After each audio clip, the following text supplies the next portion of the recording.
Captain's Log 040726. Today's 4th of July. Happy birthday, America.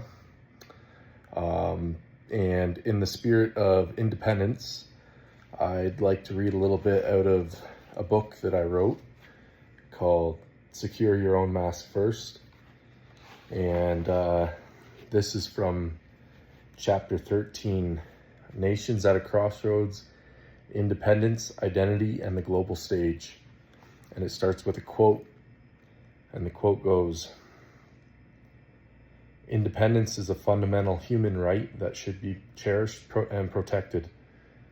Isolationism can often be mistaken for independence, but true independence lies in the ability to make choices and forge connections based on our own values and interests." That's by John F. Kennedy.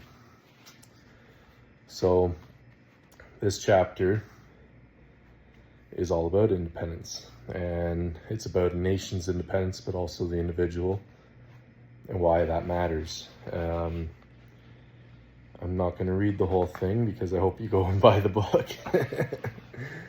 But there's a chapter here that's called The Foundations of Strength, Independence, and Identity. It's a sub-chapter of chapter 13.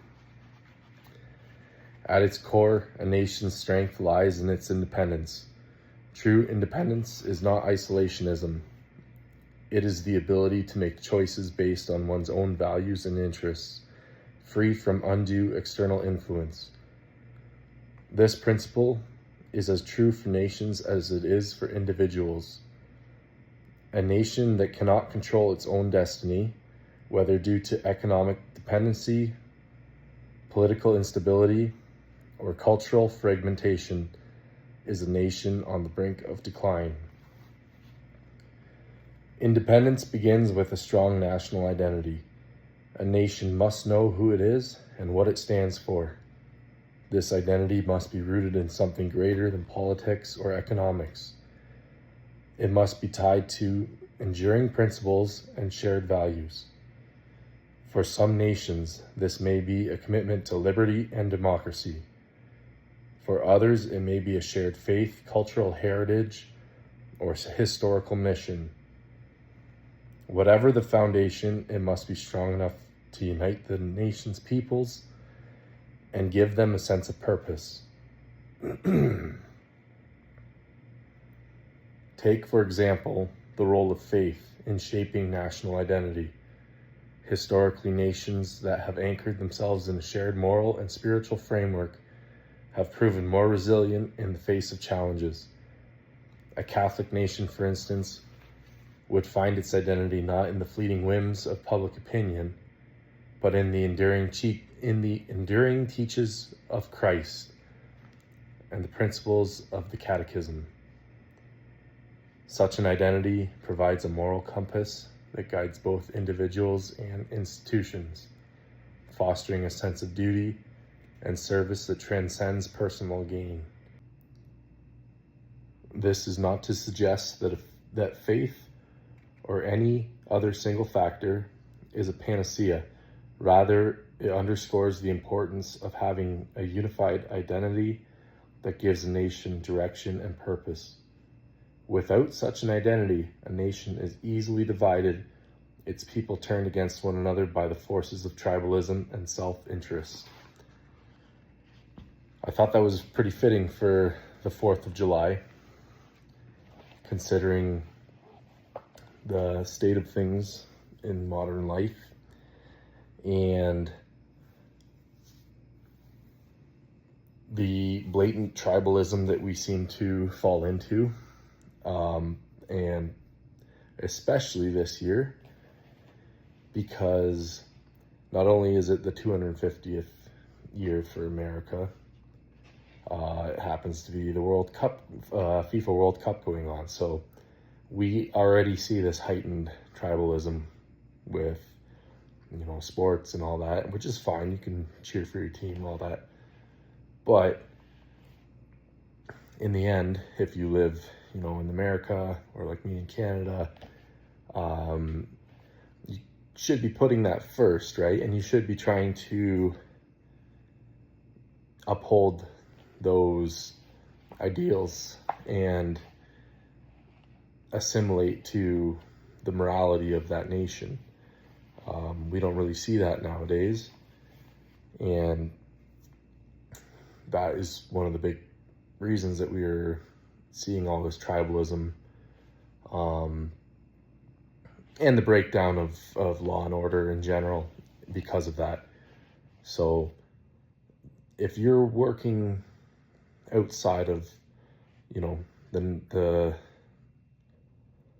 the natural identity of the nation, and if you're working outside of the law, if you're working outside of order,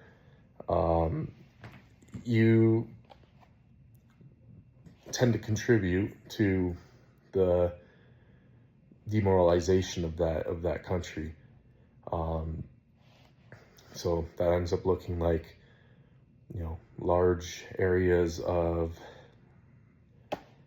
monoculture within a mixed cultural nation. So like, you're in America and you have an area that's whatever. It used to be where you'd have areas that are just Italians, just Irish, just Chinese, whatever. And it's fine if they put,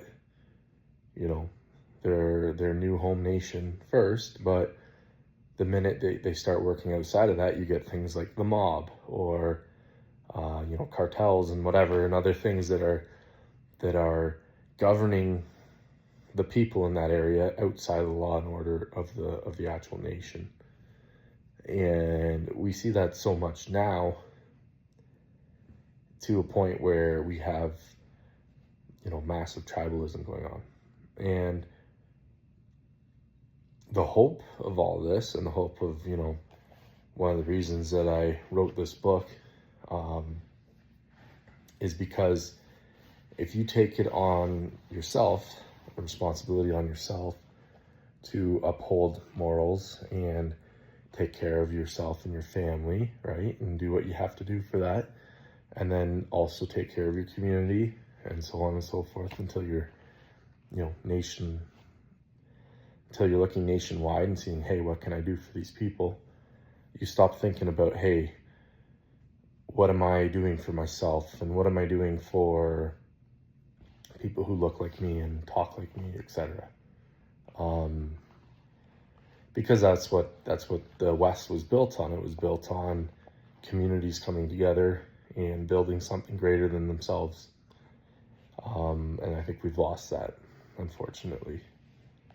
And I think that's one of the big reasons that we're on the decline. It's not the only reason. There's clearly, things going on in the background that we can't really talk about on YouTube and whatever. But in the end, you can't change any of that. You can't change any of the stuff that, globalist powers or whoever, any of these things are doing. All you can do is act on the things that you have control of. And that might be yourself, and that might be your family, or, whatever's going on in your household. It might be less than that. But it doesn't matter, because that's all you can do. You can only control what you can control, and you have to take ownership of everything around you. That's why Jocko and, all those military guys talk about that so much, because that's what they learn is, hey, you can't control fate, and you can't control things that are going on and your cards in life all the time, but you can control yourself, your hygiene, your morality, your morals, how you feel. You can decide to be angry, or you can decide to be happy, right? You can be grateful, and sometimes you have to make those hard decisions. So yeah, don't want to take too long on this video. I just want to talk about that stuff because it seemed fitting for the day. You got to have hope that everything's going to be okay, and we're all going to come together anyways. So you know, and I think we will. Like, I think that's people, you know, people do some bad stuff and make poor decisions, and there's people who want to control more than they should, but in the end, there's more good people. There's good people everywhere from every nation, you know, and there's more good people than bad people. And when we stop accepting, you know, the stuff outside of our own rule and order, and we stop accepting that people can just do what they want because they're different, then everybody will be working under the same laws, the same morality, and we will come together, and the good people will have a chance to shine no matter where they're from. So anyways, want to throw a quick video out. I'm trying to do more of these again. So that's it for tonight. Delta out.